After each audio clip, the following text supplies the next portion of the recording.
میں نے خلا لے لی۔ خلا کے بعد عدت میں مجھے ابکری کا مطالعہ کرنے کو ملا۔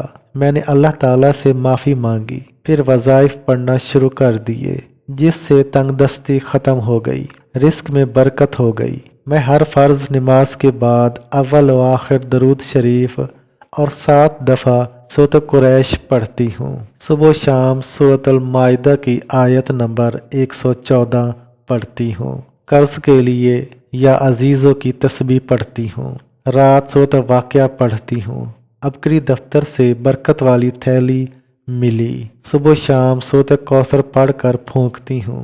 اللہ کا کرم ہے کہ اللہ کی ذات کے علاوہ کسی کے آگے ہاتھ نہیں پھیلانا پڑتا۔ اللہ تعالیٰ ابکری کو بہت کامرانیاں عطا کرے۔ ابکری رسالے ہر ماہ ہدیہ کرتی ہوں تاکہ اوروں کا بھلا ہو، جیسے مجھے روشنی ملی دوسروں کو بھی ملے۔ جو بھی خود پڑھتی ہوں دوسروں کو بتاتی ہوں کہ یہ پڑھو، دل کو بہت سکون ملتا ہے۔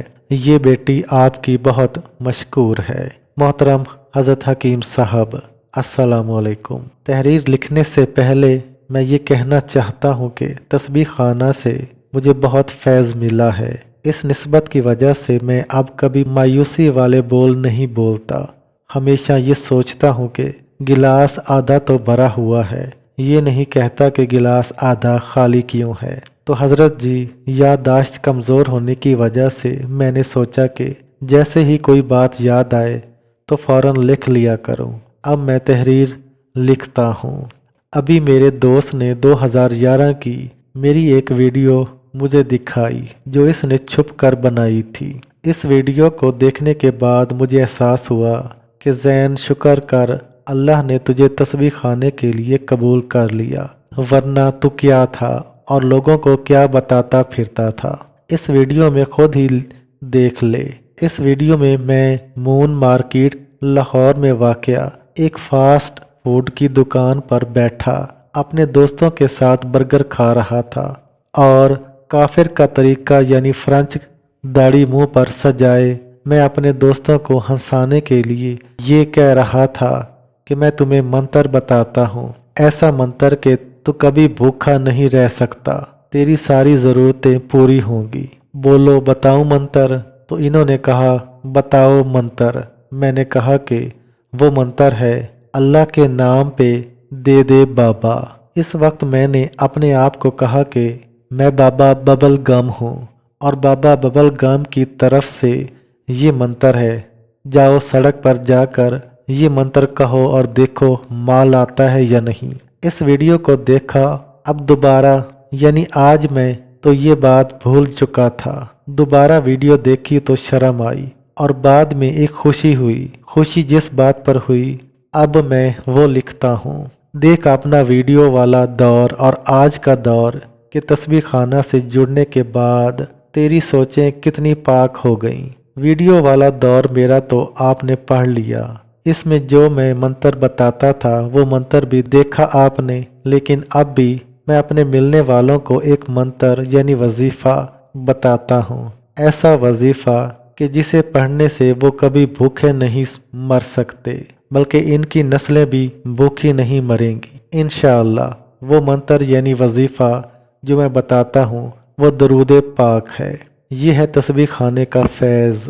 پہلے کی زندگی میں کیا منتر لوگوں کو دیا اور اب کی زندگی میں کیا منتر یعنی وظیفہ دیا۔ پہلے والے منتر یعنی وظیفے کو کوئی پڑھے گا تو مال ملے گا، لیکن ذلت کے ساتھ، اور صرف اس کے اپنے لیے، نسلوں کے لیے نہیں، اور آخرت کی سزا علیحدہ۔ میرے دوسرے منتر کو اگر کوئی پڑھے گا تو اسے بھی ملے گا، لیکن عزت کے ساتھ اور نسلوں کے لیے۔ اب یہ پڑھنے والے کے یقین پر ہے کہ اس نے کتنی نسلوں کے لیے مانگنا ہے سچے اللہ سے۔ میں تو دعا کرتا ہوں کہ اللہ جس نے انٹرنیٹ ایجاد کیا اس کو اور اس کی قیامت تک کی آنے والی نسلوں کو آقا صلی اللہ علیہ وسلم کی غلامی دے دے، اور جو انٹرنیٹ کے ذریعے خیر کا پیغام لوگوں تک پہنچا رہے ان کی نسلوں کو اور ان کو شاد و آباد رکھے۔ ایک وقت تھا جب یہ انٹرنیٹ میرے لیے عیب کی زندگی تھا، لیکن جب سے اللہ کو تلاش کرنا شروع کیا اللہ نے میری اسی عیب کو ہنر میں بدل دیا۔